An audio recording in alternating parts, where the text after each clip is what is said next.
Toastmasters, dear guests. When I was a boy, my mother wrote a lot on the typewriter. She was a teacher, and that was very interesting to me. She wrote with 10 fingers without looking at it, and I asked her, why do you write with a typewriter? And she said, yeah, it's easier to read from a typewriter, it's neater. I said, yeah, but people can read when you write with your hand. Why do you write with a typewriter? And she said, yeah, as a teacher, I use a lot carbon copies, and it's better to make carbon copies with a typewriter. And I said, do you use a carbon copy now? She said, no. I said, yeah, why do you write with a typewriter? She said, it's much faster. I asked, yeah, how fast can you write with a typewriter? Can you write as fast as I can talk? And she said, yes, I can, if you don't talk that fast. And I checked it, and she wrote with hand. I was a clever boy, and she wrote with 10 fingers, and she was much faster with a typewriter. And I said, oh, that's a great thing. I would really love to be able to do something like that.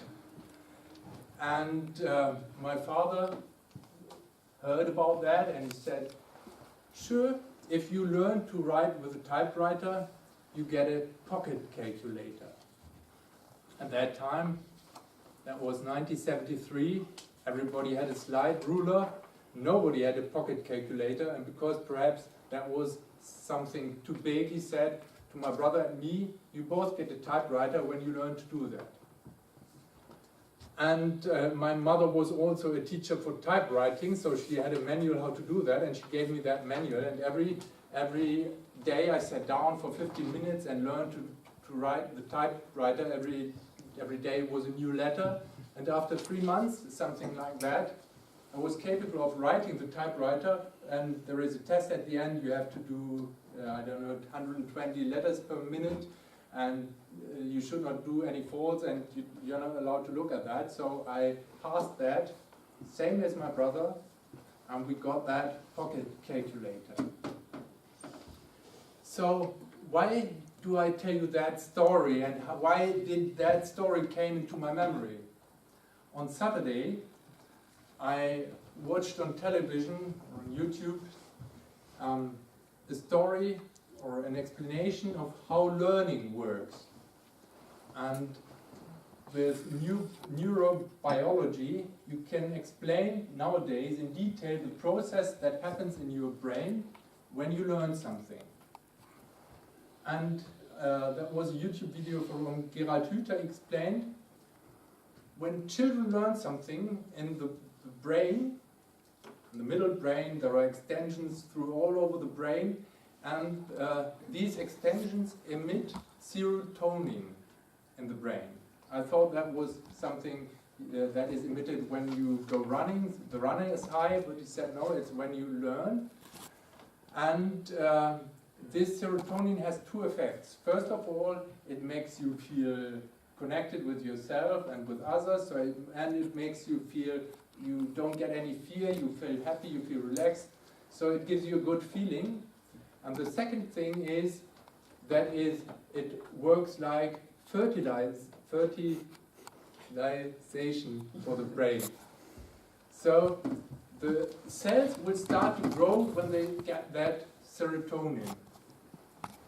But it is needed that you're really excited about something, and that you really want to learn it, that the interest is in yourself. And at first when I heard about that, I thought, that's interesting. When I need to learn something, that's hard work usually, so why should I get enthusiastic or something? And then I thought back, in your childhood, when have you been really excited about something, and when did you want to learn something? And then that story about the calculator came back to myself.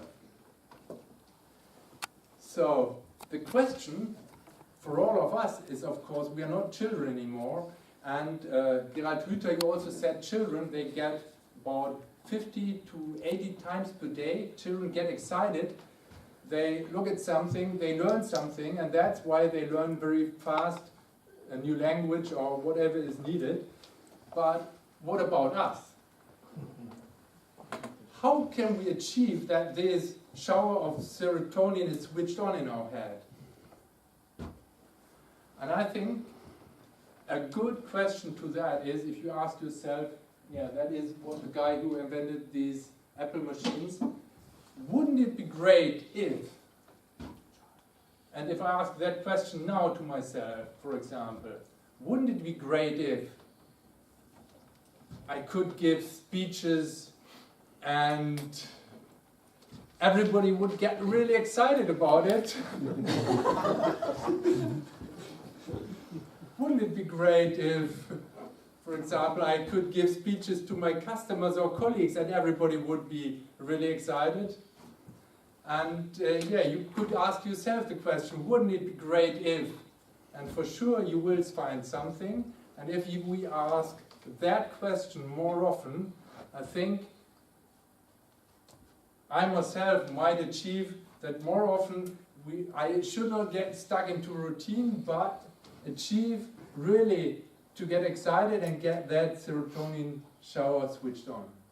So, end.